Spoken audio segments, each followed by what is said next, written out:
nosotros como uruguayos, pero también como latinoamericanos, tenemos que encontrar 3 o 4 grandes referentes en América que nos permitan de alguna forma reconocernos. Como decía Miguel de Unamuno en su momento, un americano y un español, así estén en la India, se reconocen franca, directamente y sencillamente.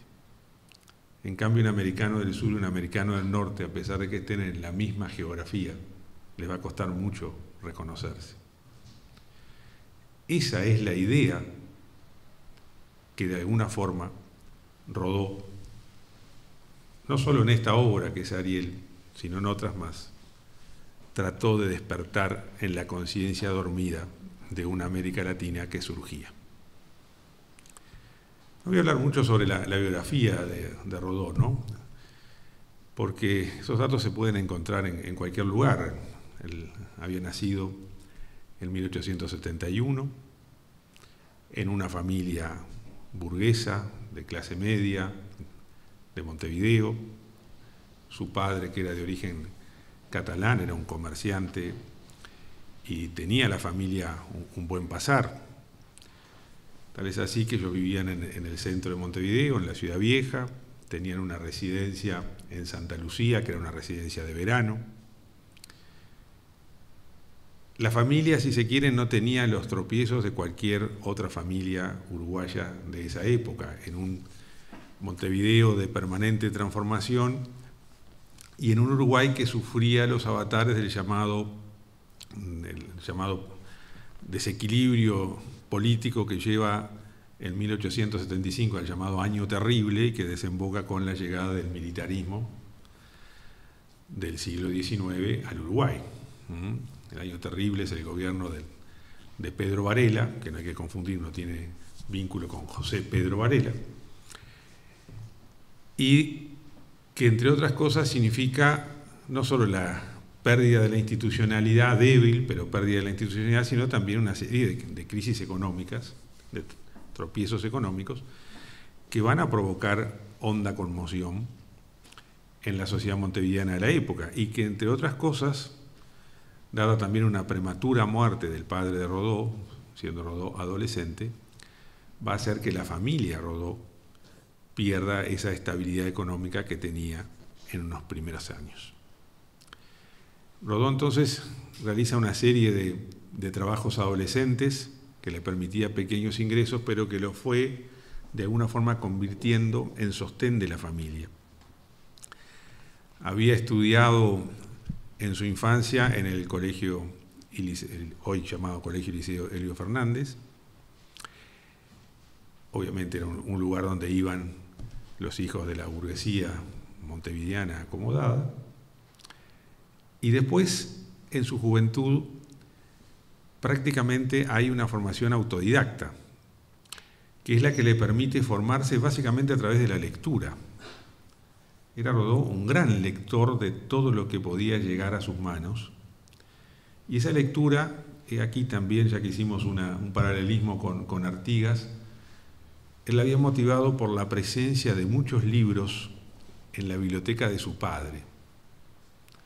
Artigas también fue autodidacta y se formó con la lectura de la biblioteca que tenía su padre en depósito y custodia en la época de la colonia. Rodó transita por esa misma formación.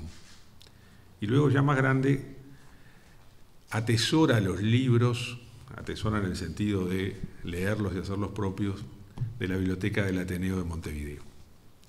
Eso le permite entrar en contacto básicamente con la literatura, con la filosofía en boga en aquella época, de gran influencia hispana y francesa, básicamente.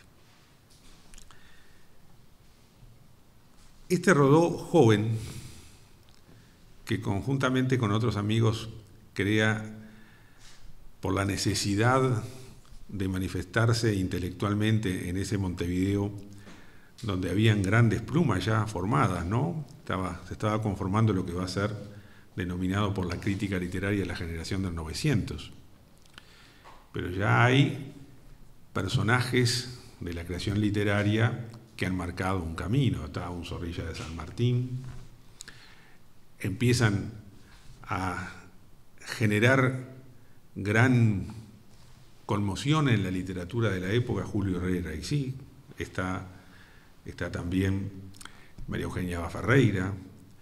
Es la época en la que también surge con gran fundamento en una literatura innovadora Delmira Agustini.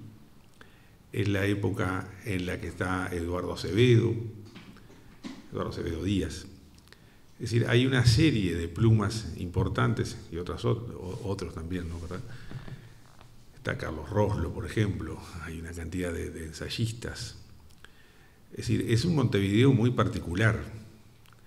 Si ustedes observan, son los grandes nombres de la literatura, y en ese ambiente de, si quiere, una ciudad relativamente pequeña, tener en ese mismo camino que compartir pluma, que compartir páginas en los diarios como periodista con esos grandes creadores, era difícil.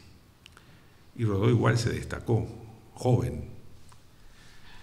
Imagínense que en esa misma época también ejercía con maestría presencia en la prensa y básicamente creaba el Teatro Nacional Florencio Sánchez, el llamado teatro de compromiso.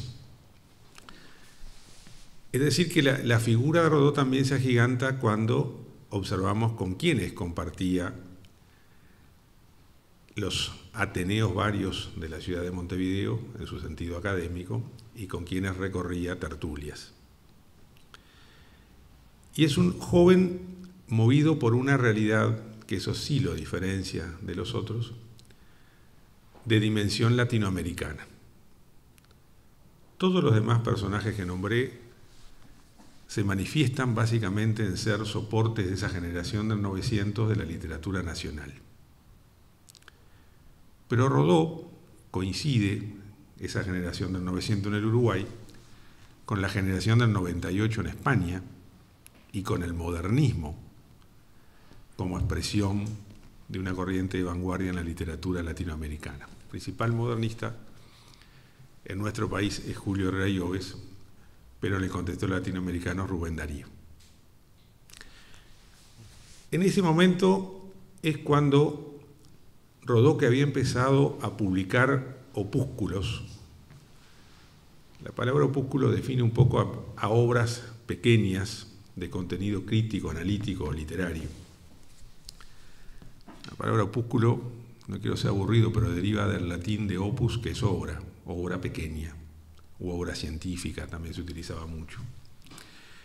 Y Rodó es Ariel es uno de los opúsculos que Rodó escribe. Y él lo escribe en un particular momento, porque para entender el libro, como para entender cualquier situación en la historia de la humanidad, hay que leer el contexto histórico en el cual la obra se crea. Porque si no, no se entiende muchas de las afirmaciones que nacen. Y cuando él las hace, esto es producto de una situación muy particular que se dio a partir del año 1898. Ariel se publica en el 1900. Pero él intelectualmente lo empieza a crear 2 años antes. En 1898 se da lo que es la última expresión de la guerra colonialista española en América, que es con el proceso de la independencia de la isla de Cuba. Hay un enfrentamiento directo ahí, es la última posesión de la colonia española en el territorio americano. Y hay un incidente que provoca que un barco de guerra de los Estados Unidos, que está justamente en la bahía, en La Habana, por causas nunca bien explicadas, pero estalla. Y esa situación, la explosión de ese barco, es lo que provoca la intervención de los Estados Unidos en la guerra con España. Muchas veces se ha afirmado que, como suele pasar a veces en la historia, nada de eso es accidental, sino que ya en la geopolítica norteamericana de la época, donde primaba el pensamiento de un almirante norteamericano llamado Mahan, que es el que crea, la obra se llama El Destino Manifiesto, y es el que crea la geopolítica norteamericana de los últimos 150 años hasta el presente. Bueno, el almirante Mahan había dicho que se necesitaba el dominio del Caribe por parte de los Estados Unidos. Y ahí es que Estados Unidos crea el protectorado de Puerto Rico y establece, a partir de esta guerra de independencia de Cuba, sus intereses en la propia isla de Cuba una vez obtenida la independencia de España.